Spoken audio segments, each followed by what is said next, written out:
Welcome back to Lovin Dubai show. Today's guest is Ebrahim Abbas, one of Dubai's most captivating digital creators with 2.7 million TikTok followers. He's known for his storytelling that keeps audiences on edge of their seats, especially his horror tales that have you hooked from start to finish. So from spine-chilling stories to thought-provoking insights about life in the UAE. Welcome to the show, Ebrahim. Thank you. It's so nice to have you. Oh my God, I'm seeing someone who I used to see so much on TikTok Yeah. finally here in person. Yeah, thank you for having me.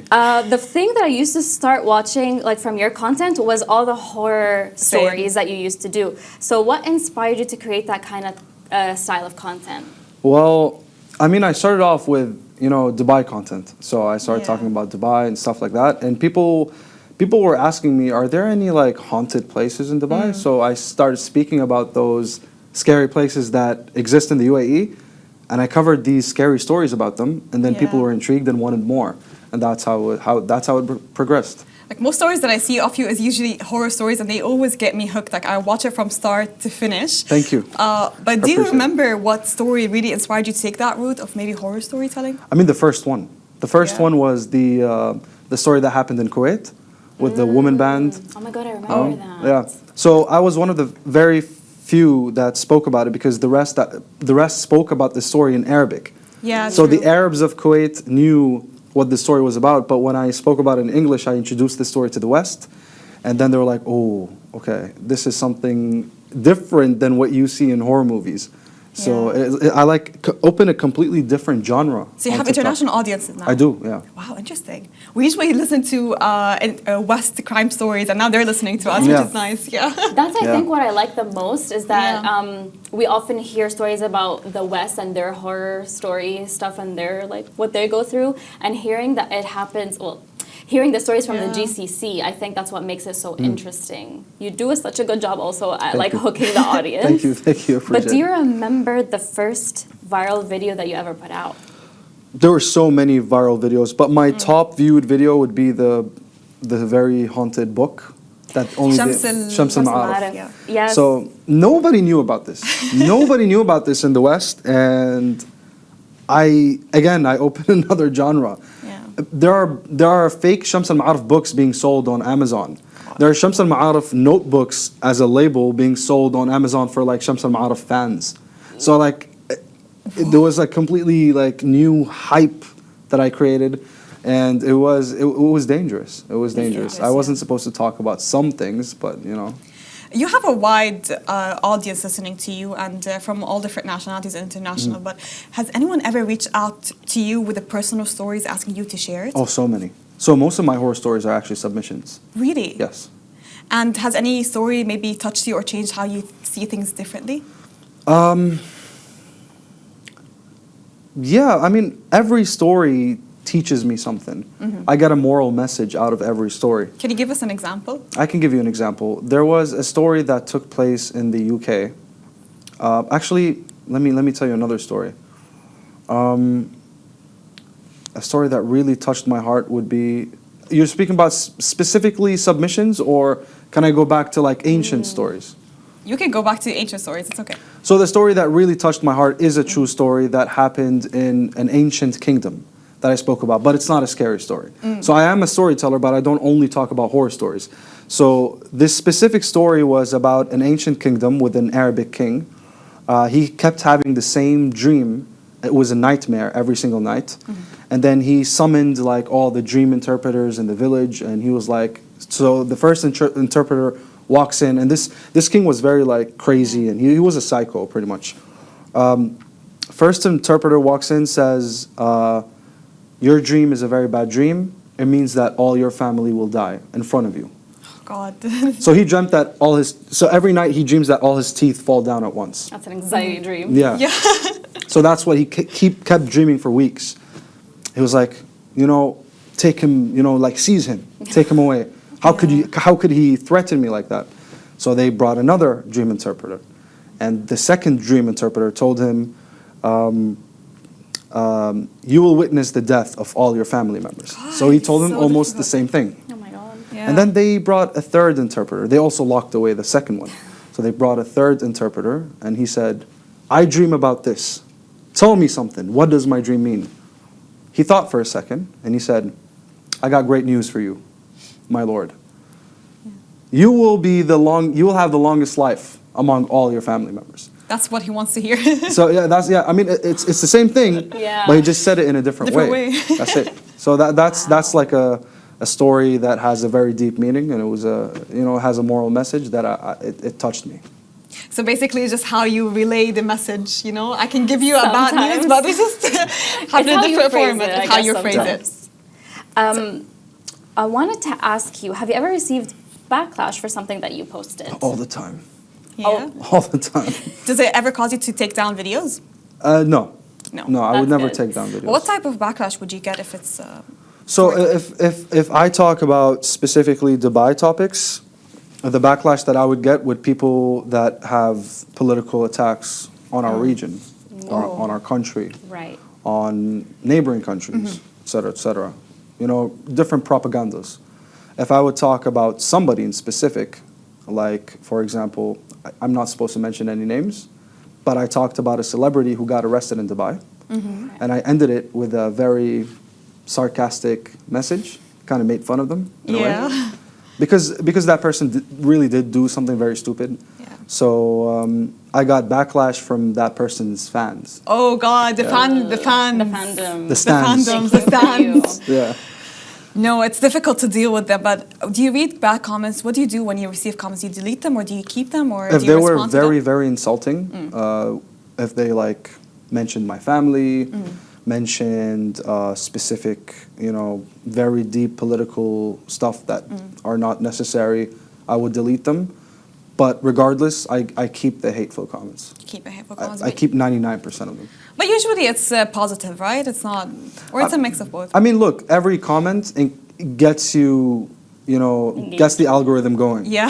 So every single bad comment, I would look at the camera and say, this actually helps me. So thank you for writing all the bad comments. Any publicity is good publicity, as they say. Yeah. So speaking of backlash and maybe, let's say, cancel culture, just a few weeks ago we had the internet went crazy and a hashtag really went viral and it was really big. I think this is one of the biggest campaigns that happened maybe, which is boycott Dubai influencers. Yeah. And you covered the story on... Shillat Dubai. Yes, Yeah. Shillat Dubai. Yeah. So you've covered this on one of your I videos. did. So what do you think of this hashtag? Are you for it or you're against it? Or what do you think of cancel culture? I am for it. I feel like, look, there was a mantra that was very repetitive. All the people that participated in this hashtag used to say it all the time. We brought you up, and the same way we brought you up, we can bring you down. Which is so scary so because that's so true, true. though. It's true. Yeah. People bring. I mean, yes, I worked for the followers. I worked for the views. I worked for the likes. But at the end of the day, these were clicks that people, consently. They press on the follow button because I impressed them with some content. But they can also leave if they want. The door's open. They can go at any time. Look, I don't know the people that this specific hashtag talked about personally. I don't even know them by name. I swear to God. I know there's one name in mind, but I don't want to say it. But based on hearing out why people participated in this hashtag, I kind of feel like, yeah, it was kind of deserved. Followers aren't they're not like guinea pigs, They're actual people with actual feelings and they have actual power. Yeah. I'll play the devil's advocate a bit. Let's say I am the influencer that's getting this hate. I can come out and say, but you followed me for the same exact reason that you're dropping me for. So why'd you follow me in the first place? So if you're not into that polished lifestyle that I'm portraying, why'd you follow me if right now you're attacking me for it? I feel like not all of them deserve to be attacked. Yeah. But a few of them were because of the response that they gave after being a part of this hashtag. Look, I feel like every person's page on social media is a corporation. Like my page is a business, right? I can make money off of it. I can market something. I can et cetera, et cetera. So my followers are my customers. I can't disappoint them. I can't be disrespectful to them. When they give me feedback, I gotta take action, right? So the way this person responded after finding out that his followers were upset was very, very offensive and insulting and, what's the word in English? mustafiz. How do you say it? Yeah, like it hits like What's mustafiz in English? I feel like it maybe it just basically you're proving what I'm saying. You know, it was Yeah. too. I don't know. I saw the video that she's talking about, and I feel like it's I'm rubbing it in your face kind of way. Yeah. Yeah. It's insulting. It's insulting, It's yeah. offensive, yeah. And that specific person deserved to get boycotted for sure. Yeah. Okay, so we were for. But I disagree with the title of the hashtag. I mean, I don't understand why they said Dubai. Yeah, that Yeah. got me thinking as well. I think it's because most of them Live in Dubai. Live in here. Dubai. None of them are even. They're not Emirati though. They're not Emirati. They're not. Some people say they're not Arabs as well. Yeah. Originally, they just speak Arabic, but they're not originally even Arab. So I felt like it wasn't necessary to pin Dubai's name on it when they're not even from Dubai. Yeah, but this is what they say. Like, of course, they can go up or they can go down, but I feel like there's always a way of getting out of it. Basically. Exactly. You've done a variety of different kinds of content. You spoke about Dubai and you spoke about horror stories. And at one point, you joined a podcast and you were talking about how expats were disrespecting the country with revealing clothing. So what's your perspective on how that impacts the respect for the culture? I gotta take a sip of water before answering. Go for it. Yeah. I feel like you have a lot to say, maybe. Well, first of all, thank you, and thank you, Lovin Dubai team, for posting the initial video about this. We talked about a specific mall in Dubai, and that mall was upset that we talked about them. I was talking about the things that tourists, not expats, tourists wear in Dubai. They don't wear these things in their own countries.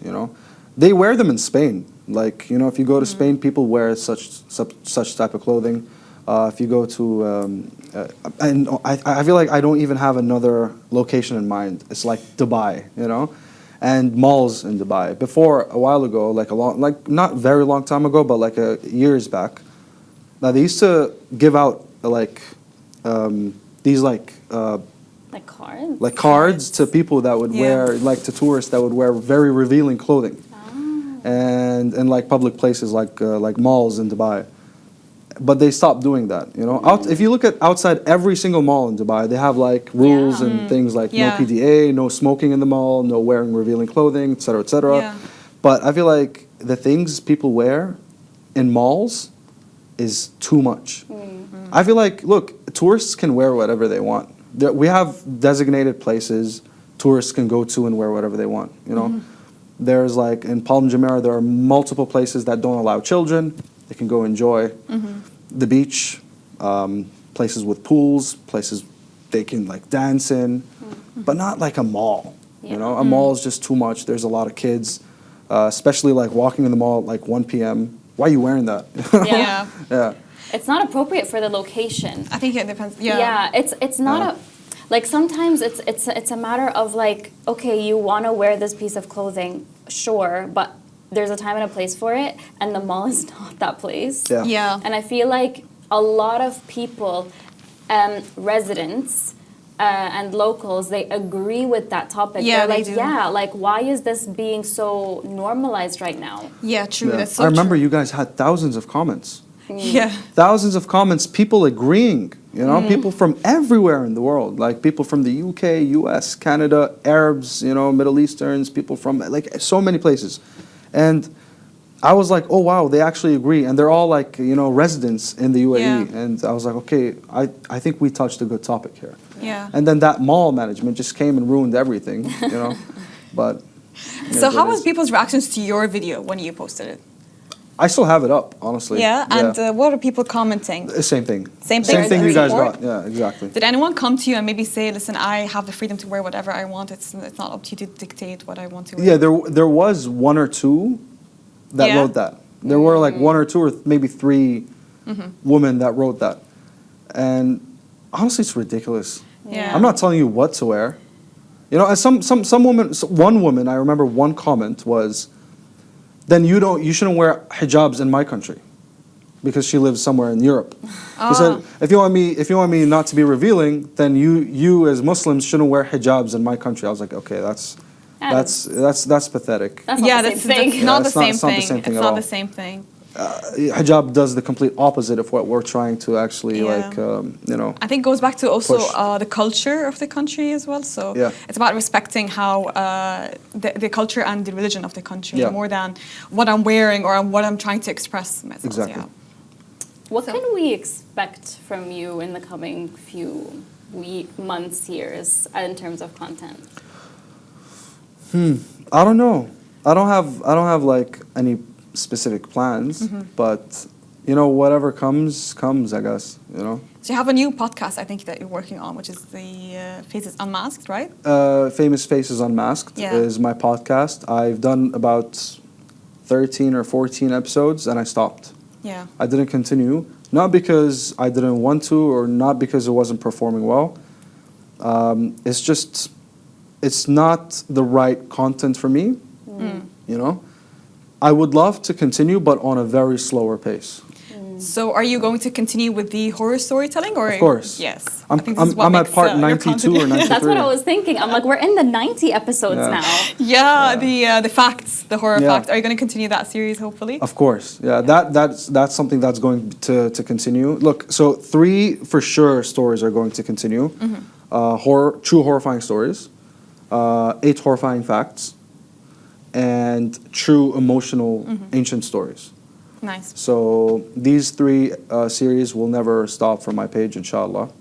And part 100 of True Horrifying Story is going to be a special. Nice. So it's going to be something that's going to be very different. Where can we watch it? Where can we find you if you want to watch your content? It's for people who don't exclusive know? for TikTok. That's why TikTok likes me, because I'm keeping this series exclusively only for this platform. Yeah, I like that too. Yeah. Yeah, I think most of us go on TikTok, but thank you so much, Ebrahim, for joining us Thank on you the for show. having me. It Thank was really you. nice having you and Yes. listening to your insights on your storytelling Thank you so ideas. much. Thank you, Farah Makhlou, for joining me as well.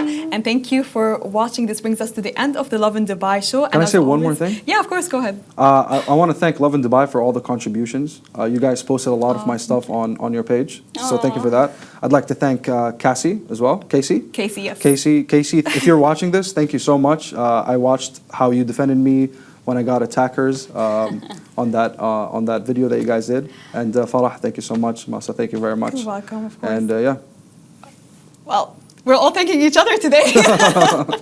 Well, thank you even more if you tune in every day at 8:30 a.m. So see you tomorrow. Bye-bye. Bye. bye-bye.